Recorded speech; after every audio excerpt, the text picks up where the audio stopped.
പ്രശാന്ത് ഏട്ടാ, ഈ യുവമോർച്ചയൊക്കെ എവിടെയാണ് ഉള്ളത്? കാരണം ഞാൻ ചോദിക്കാൻ കാരണം വേറൊന്നുമല്ല, ഇന്നത്തെ ദിവസത്തിൻ്റെ ഒരു പ്രത്യേകത പോലും യുവമോർച്ചയ്ക്ക് അറിയുമെന്ന് എനിക്കറിയില്ല. മാത്രമല്ല, പാലക്കാട് ഉപതെരഞ്ഞെടുപ്പ് കഴിഞ്ഞപ്പോൾ പല വിഷയങ്ങളിലും അഭിപ്രായം പറയേണ്ട യുവമോർച്ചക്കാരെ എന്താ പറയുക, ഇതിട്ട് നോക്കിയിട്ടും കാണില്ല എന്നൊക്കെ പറയില്ലേ നമ്മൾ, അതിൻ്റെ ഒരു ചൊല്ലുണ്ട്. അതുപോലെ എന്ത് ലെൻസ് മഷിയിട്ട് നോക്കിയിട്ടും കാണുന്നില്ല, പിന്നെ അതുപോലെ തന്നെ ഭൂതക്കണ്ണാടി വെച്ചിട്ടും കാണുന്നില്ല എന്ന സ്ഥിതിയാണുള്ളത്. എന്താണ്? തീർച്ചയായിട്ടും വളരെ എനിക്ക് അവരോട് സഹതാപം തോന്നുകയാണ്. ഇപ്പോൾ ഇങ്ങനെ യുവമോർച്ചക്കാർ മരിച്ചോ ജീവിച്ചിരിപ്പുണ്ടോ എന്നൊരു ചോദ്യം ഉയരുന്നത് ഇന്നത്തെ ദിവസം അവർ മറന്നുപോയോ? ഇന്ന് നമ്മുടെ ഭരണഘടനാ ദിനമാണ്. നാട്ടിലെമ്പാടും നോക്കൂ, DYFIക്കാരും യൂത്ത് കോൺഗ്രസ്സുകാരും ഒക്കെ അതെങ്ങനെയാണ് ആഘോഷിക്കുന്നത്? ഭാരതം ഒരു സ്വതന്ത്ര റിപ്പബ്ലിക്കായിട്ട്, എന്താ പറയുക, നമ്മുടെ സ്വതന്ത്ര ജനാധിപത്യ റിപ്പബ്ലിക്കായി നമുക്കൊരു ഭരണഘടന ഉണ്ടായ ദിവസമാണിന്ന്. ഡ്രാഫ്റ്റ് ചെയ്ത് ഭരണഘടന തയ്യാറാക്കി അത് നമ്മുടെ ഇതിൽ അവതരിപ്പിച്ച് അതിനെ പാസ്സാക്കി നമ്മളിപ്പോഴും സത്യപ്രതിജ്ഞ ചെയ്യുന്നത് എങ്ങനെയാണ്? നിയമം മൂലം സ്ഥാപിതമായ ഭരണഘടന അനുസരിച്ച് ഞാൻ പെരുമാറിക്കൊള്ളാം, ഞാൻ പ്രവർത്തിച്ചു കൊള്ളാം എന്ന് പറഞ്ഞാണ് ഒരു ജനപ്രതിനിധി സത്യപ്രതിജ്ഞ ചെയ്യുന്നത്. ഇതിനെക്കുറിച്ചൊരു ബോധമില്ലാത്ത ഒരു സംഘടന കേരളത്തിലുണ്ടെങ്കിൽ അത് യുവമോർച്ചയാണ്. ഈ പാഴൂർ പഠിപ്പുരയിൽ പോയി പ്രശ്നം വെച്ച് നോക്കിയാൽ പോലും ഇവരെ കിട്ടുന്ന കാര്യം സംശയമാണ്. അതിൻ്റെ കാരണം ഞാൻ പറയാം. ഇന്ന് രണ്ട് പ്രത്യേകതകളുണ്ട്. ഇന്ന് ഇത് ഭരണഘടന നമുക്ക് സന്തോഷം നൽകുന്ന, നമ്മളെ ആഹ്ലാദഭരിതരാക്കുന്ന, നമുക്ക് ആനന്ദം നൽകുന്ന ഒന്നാണെങ്കിൽ അത്യന്തം ദുഃഖമായ മറ്റൊരു ഓർമ്മ നമുക്കുണ്ട്. അതിലേക്ക് വരാം. അതിന് മുമ്പ് ഒരു പ്രസക്തമായ കാര്യം പറയണം. 2 ദിവസം മുമ്പാണ് നമ്മുടെ പ്രധാനമന്ത്രി നരേന്ദ്രമോദി പറഞ്ഞത് ഭരണഘടനയ്ക്ക് മുകളിൽ ഒന്നുമില്ല, ഒരു പരുന്തും പറക്കില്ല എന്ന് പറഞ്ഞത്.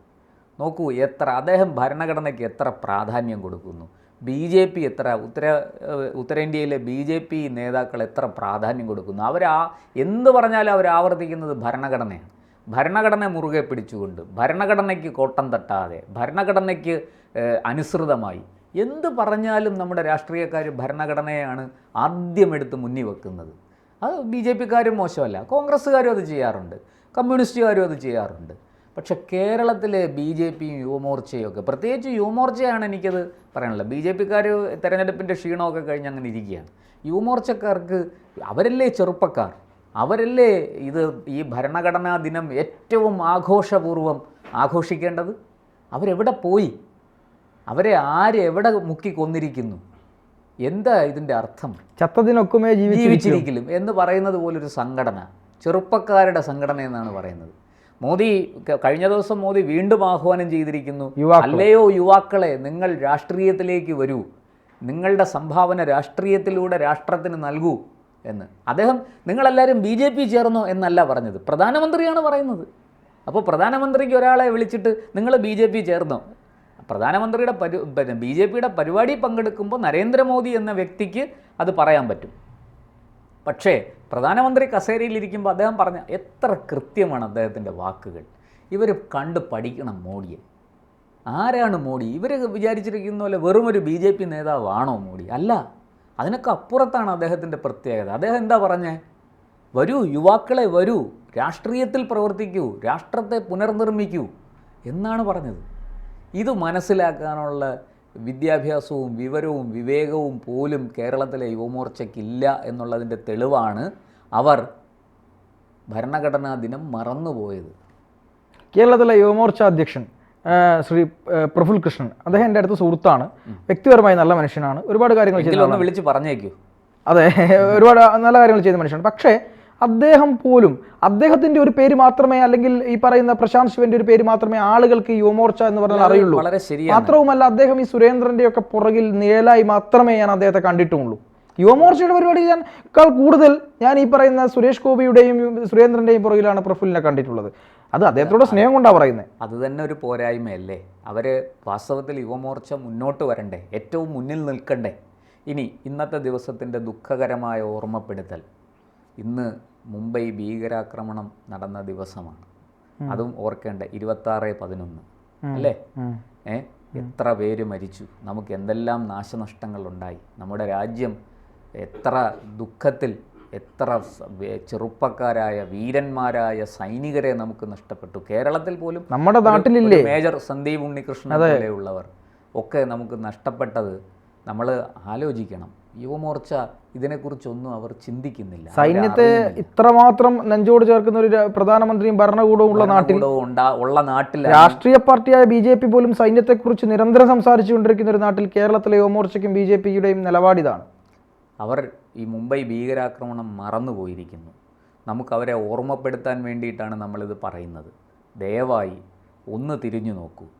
നമ്മുടെ രാജ്യം എന്താണ്, നമ്മുടെ പാരമ്പര്യം എന്താണ്, നമ്മുടെ സംസ്കാരം എന്താണ്, നമ്മുടെ ജനാധിപത്യം എന്താണ്, നമ്മുടെ ഈ റിപ്പബ്ലിക്കിൻ്റെ ഗണതന്ത്ര രാഷ്ട്ര എന്ന് നമ്മൾ ഹിന്ദിയിൽ പറയുന്ന ഈ നമ്മുടെ റിപ്പബ്ലിക്കിൻ്റെ സ്വയം സ്വതന്ത്ര പരമാധികാര രാഷ്ട്രത്തിൻ്റെ പ്രത്യേകത എന്താണെന്ന് ഇനിയെങ്കിലും BJPയും യുവമോർച്ചയും മനസ്സിലാക്കണം. അവരതിനനുസരിച്ച് ഈ ഭരണഘടനാ ദിനം നമ്മളെ സംബന്ധിച്ച് ജീവവായു പോലെ നമ്മൾ ആഘോഷിക്കേണ്ടതാണ്. നമ്മളിത് നിസ്സാരമായിട്ട് കളയാനുള്ളതല്ല. ലോകത്തൊന്ന് ആലോചിച്ച് നോക്കൂ. ഏറ്റവും സുശക്തമായ ഭരണഘടനയുള്ള രാഷ്ട്രമാണ് ഭാരതം. ലോകത്ത് വേറെ ആർക്കും ആ അവകാശം ഉന്നയിക്കാനാകില്ല. നമ്മൾ പറയും ജനാധിപത്യത്തിൻ്റെ കളിത്തൊട്ടിൽ ബ്രിട്ടനാണ്, ഗ്രീസാണ് എന്നൊക്കെ നമ്മൾ പറയും. പക്ഷേ പോട്ടെ, അതിലേക്ക് ഞാൻ കടക്കുന്നില്ല, പ്രാചീന കാലത്ത് നമ്മുടെ രാജ്യത്തെ ഭരണവ്യവസ്ഥ എങ്ങനെയായിരുന്നു എന്ന്. പക്ഷേ നമ്മളൊന്ന് ആലോചിക്കണം, നമ്മുടെ ഭരണഘടന UN മനുഷ്യാവകാശ കമ്മീഷനുകൾ രൂപീകരിക്കാൻ വേണ്ടി അതിൻ്റെ നിയമനിർമ്മാണത്തിന് വേണ്ടി ശ്രമിച്ചപ്പോൾ പൂർണ്ണമായിട്ടും കോപ്പി ചെയ്തത് ഇന്ത്യൻ ഭരണഘടനയാണ്. ഇന്ത്യൻ ഭരണഘടനയിൽ ഇല്ലാത്തത് ഒന്നും മനുഷ്യാവകാശ കമ്മീഷൻ്റെ ആ നിയമത്തിൽ, UN മനുഷ്യാവകാശ സംഘടനയുടെ നിയമത്തിൽ കാണാനില്ല. മുഴുവനും നമ്മുടെ ഭരണഘടനയുണ്ട്. നമ്മുടെ ഭരണഘടനയിൽ പറയാത്ത ഒരു കാര്യവും അവർ പരാമർശിച്ചിട്ടില്ല. അപ്പോൾ എത്ര പ്രധാനപ്പെട്ടതാണ് നമ്മുടെ ഭരണഘടന. ആ ഭരണഘടനയെക്കുറിച്ചൊന്ന് ചിന്തിക്കാതെ, അതിൻ്റെ ജന്മദിനം അറിയാതെ, ആഘോഷിക്കാതെ ഇങ്ങനെ കടന്നു പോകുന്നത് യുവമോർച്ചയ്ക്ക് ഭൂഷണമാണോ? യുവമോർച്ച ചിന്തിക്കട്ടെ.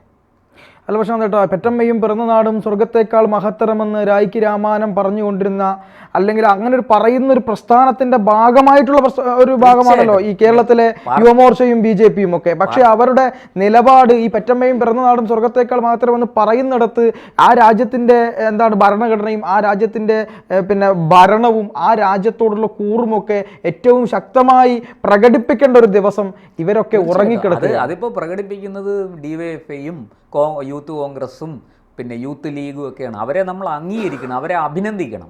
കാരണം അവരിങ്ങനെ പറഞ്ഞുകൊണ്ട് നടക്കുന്നില്ല, പക്ഷെ അവരതൊക്കെ ചെയ്യുന്നുണ്ട്. ഇന്ന് DYFI നേതാക്കന്മാരുടെ എൻ്റെ സുഹൃത്തുക്കളുടെ DYFI നേതാക്കന്മാരുടെയും പോസ്റ്റുകൾ, വാട്സപ്പ് സ്റ്റാറ്റസുകളൊക്കെ ഞാൻ സോഷ്യൽ മീഡിയയിൽ നോക്കി. അപ്പോൾ ഇവിടെ എല്ലാം ഭരണഘടനാ ദിനം, ഒരു പൊളിറ്റിക്സും പറയുന്നില്ല. പക്ഷെ ഇന്ന് ഭരണഘടന അല്ല, ചില സമയത്തുണ്ടല്ലോ ഇന്ന് ഭരണഘടനയെ സംരക്ഷിക്കൂ, BJP അങ്ങനെയാക്കും, അതൊന്നുമില്ല. ഇന്ന് ഭരണഘടനാ ദിനം എന്ന് പറഞ്ഞുകൊണ്ട് മാന്യമായ വാട്സപ്പ് സ്റ്റാറ്റസുകളും സോഷ്യൽ മീഡിയ ഷെയറുകളും പോസ്റ്റുകളും എനിക്ക് കാണാൻ കഴിഞ്ഞു. അത് യൂത്ത് കോൺഗ്രസ്സുകാരും ചെയ്തിട്ടുണ്ട്, ഈ പറയുന്ന യൂത്ത് ലീഗുകാർ ചെയ്തിട്ടുണ്ട്, DYFIക്കാർ ചെയ്തിട്ടുണ്ട്. പക്ഷേ എവിടെയാണ് യുവമോർച്ചക്കാരുടെ കാര്യത്തിൽ എനിക്കൊന്നും കിട്ടിയിട്ടില്ല കേട്ടോ. BJYMന്റെ പ്രധാനപ്പെട്ട ഒഫീഷ്യൽ പേജ് ഉണ്ടല്ലോ, ആ പേജിനകത്തെങ്കിലും അവരെ കിട്ടിയിട്ടുണ്ടോ എന്ന് എനിക്കറിയില്ല. ഞാൻ നോക്കിയിട്ട് കണ്ടിട്ടില്ല. ഏതാണ്ട് ഉച്ചവരെ നോക്കിയിട്ട് കണ്ടില്ല. ഇതിനകത്ത് നമ്മൾ മനസ്സിലാക്കേണ്ടതാണ്, ജനനീ ജന്മഭൂമിശ്ച സ്വർഗാദപി ഗരീയസി എന്ന് സംസ്കൃതത്തിലും പെറ്റമ്മയും പിറന്ന നാടും സ്വർഗത്തേക്കാൾ സുന്ദരം എന്ന് മലയാളത്തിലും വാഴ്ത്തിപ്പാടും, പ്രസംഗിക്കും, പ്രചരിപ്പിക്കും, സോഷ്യൽ മീഡിയയിൽ പോസ്റ്റിടും ഒക്കെ ചെയ്യും. പക്ഷേ പ്രവൃത്തിയിലതില്ല. ഇതൊരു വലിയ കുറവാണ്. ഇത് യുവമോർച്ചക്കാരും BJPക്കാരും പുനർവിചിന്തനം നടത്തട്ടെ. അവരെ അതിന് പ്രേരിപ്പിക്കാൻ നമ്മുടെ ഈ വിശകലനത്തിന് സാധിക്കട്ടെ എന്ന് മാത്രമേ എനിക്ക് പറയാനായിട്ട് സാധിക്കുകയുള്ളൂ. അല്ല, കേരളത്തിന് പുറത്തുള്ള BJPയുടെ RSSന്റെ ആശയങ്ങളൊക്കെ അവളൊക്കെ കൃത്യമായി നടക്കുന്നുണ്ടല്ലോ. അവരൊക്കെ ഇപ്പം നമ്മൾ കർണാടകയിലെയും അല്ലെങ്കിൽ അണ്ണാമലയെ പോലെയുള്ള തമിഴ്നാട്ടിലെ നേതാക്കളെയും ഉത്തരേന്ത്യയിൽ പല നേതാക്കളെയും നമ്മൾ നോക്കിയാൽ അവരുടെ എല്ലാം സോഷ്യൽ മീഡിയ ആപ്പുകളിൽ അല്ലെങ്കിൽ ഫേസ്ബുക്ക് പോലെയുള്ള സോഷ്യൽ മീഡിയ പ്ലാറ്റ്ഫോമുകളിൽ ഇത് വളരെ കൃത്യമായിട്ട് നമുക്ക് കാണാൻ പറ്റും. ഇന്ന് തേജസ്വി സൂര്യയൊക്കെ അത് ഷെയർ ചെയ്തിട്ടുണ്ട്. അല്ല, ഇവർ ഫോളോ ചെയ്യുന്നില്ല. ഇവരൊന്നും ഫോളോ ചെയ്യുന്നില്ല എന്ന് മാത്രമല്ല, ഇവർക്കിതിൻ്റെ പ്രാധാന്യം മനസ്സിലായിട്ടുണ്ടോ എന്ന് തന്നെ അറിയില്ല. ഭരണഘടന എന്താണെന്ന് ഇവർക്ക് മനസ്സിലായോ എന്ന് എനിക്ക് മനസ്സിലായിട്ടില്ല.